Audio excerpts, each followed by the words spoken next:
Cancer affects all of us. Breast cancer will be responsible for 26% of all cancers diagnosed this year. In Canada, 24,000 women will be diagnosed with breast cancer. Debbie Simpson was one of those women. Debbie learned she had breast cancer after what she thought was going to be just a routine screening.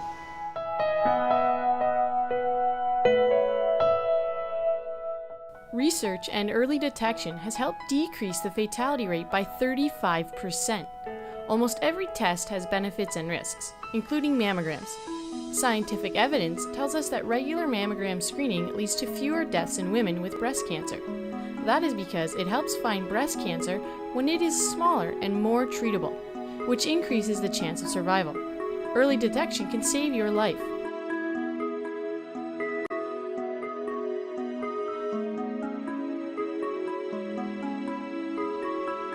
I'm Dr. Janice Giesbrecht. I'm the Medical Director of the Walker Family Cancer Center at the NHS and the Chief of Oncology.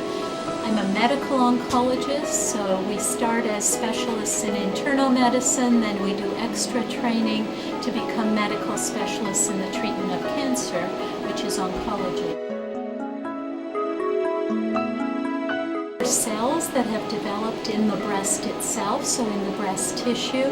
Cancer, because they have become cells that are not governed by the usual controls of growth, so that allows them to actually grow in that area, become a tumor, and if they have become what's called invasive or infiltrating, crossing boundaries, entering blood or lymph channels, they can travel to other parts of the body, whether that's lymph nodes, whether that's lung, bone, liver, somewhere else. They have that capacity, and that's when they can become life-threatening. If there are those seeds, if they take hold, if they become a tumor, and give rise to the more serious aspects of breast cancer. Early detection can save lives. Debbie had a mammogram done and it saved hers. This is her story.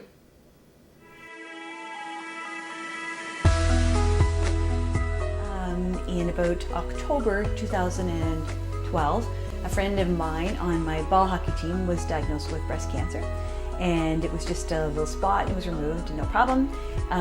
In December, another friend of mine who played ice hockey with me was diagnosed as well, and she sent out an email to everyone saying if you hadn't had a mammogram to go get a mammogram, just because she wouldn't have detected hers without a mammogram.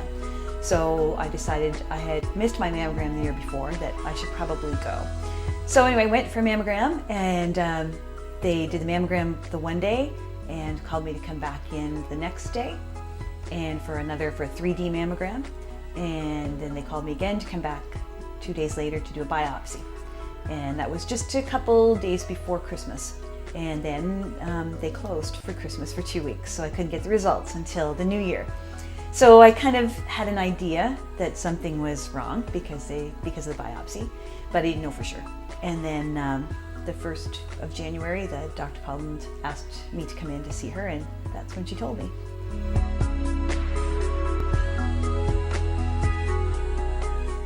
Well, I had kind of prepared myself because I kind of had an idea that I had it, but I didn't know to what extent, but I wasn't positive. So I was kind of prepared. I had left when I went in to see the doctor, when they were going to call with the results of the biopsy. I asked them to not leave any messages on my home phone because I hadn't told anyone what was going on. I wanted to keep it to myself. And anyway, the doctor called Brittany. Our daughter was home for Christmas, and the doctor called and left a message on our home phone saying to call her immediately because she had the results of my biopsy. So anyway, I called her. Brittany called me and said, "What's going on?" So I called the doctor, went in to see her, and then we went in, and that's when she told me. And Brittany was in the waiting room, and then she asked Brittany to come in, and we talked about it a bit. But it was a shock.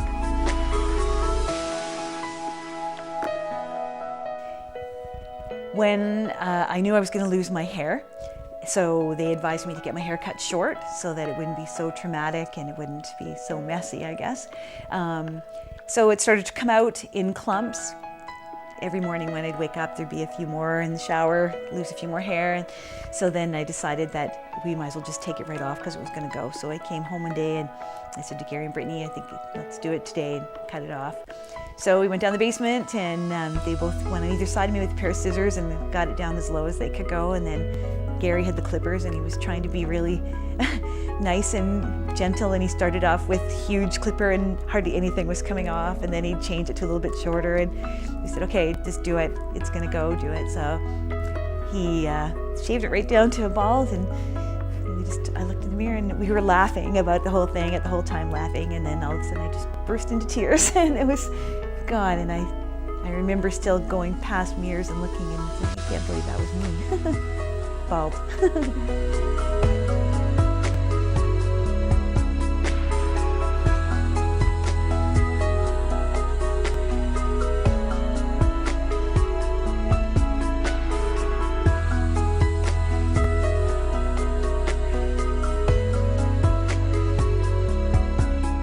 Didn't ever get a wig. I wore a lot of scarves and hats, and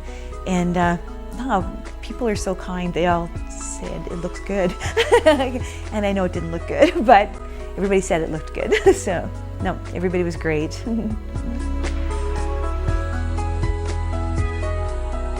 When I would go in for chemo, my friends would know that I was going, and there's particularly 4 who would come to my house while I was gone, while I was having chemo, and they would come in the house and they would do something nice for me. So when I came home, it was something to look forward to. So like the first day when I came home, I didn't know they were doing this the first day. When I came home, the house was filled with balloons and flowers everywhere, and it was just so nice. It was just lifted me up when I got home. They did other things, like they made a scavenger hunt for me.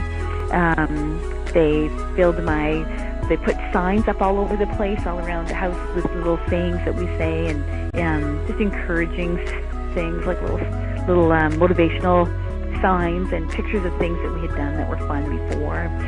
Just all kinds of things that they made a box of sunshine, so every day I got to open up something that was yellow until my next treatment. And they did that every time I went in. I had 6 chemo treatments, and every day, every time I came home, they would have been to the house and done something nice. And then when I finished radiation, I got home from my last radiation treatment, and the next day they had planned a surprise party, and when I looked out on the lawn in the morning, there was 50 pink flamingos and a big sign saying congrats on finishing my third phase of treatment. So they were great. They really, really helped me get through it. Now we're involved with my friends, put together a Relay for Life team called Deb's Breast Friends. And we do that every year and raise money for breast cancer awareness and research. There's Relay for Lives all across, I think across Canada. And we go there starts at 7 o'clock on Friday night, and you stay awake and you walk around a track for the whole night, and then until 7 in the morning. And it's really, really an emotional time. The survivors all wear yellow t-shirts, and then they do a survivor's lap at the start, so all the survivors walk together.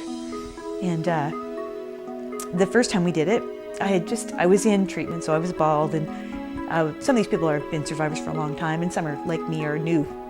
And I so clearly remember going around the track and then coming back, and my family and my friends were all there with t-shirts and cheering, and it was a great day.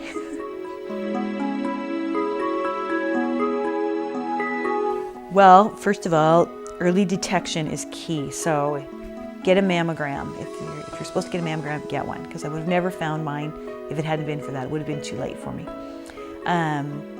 Otherwise, I would just say stay positive and try and keep life as normal as you can, and just keep on going, and lean on people. They're there to help. While most people are aware of breast cancer, many forget to take the necessary steps to have a plan to detect the disease in its early stages and to encourage other women to do the same. I am so glad Debbie took the necessary steps and had a mammogram done. I would have hated to have come here to say goodbye to my friend prematurely. Debbie's story is a true inspiration to all to be checked and to never give up.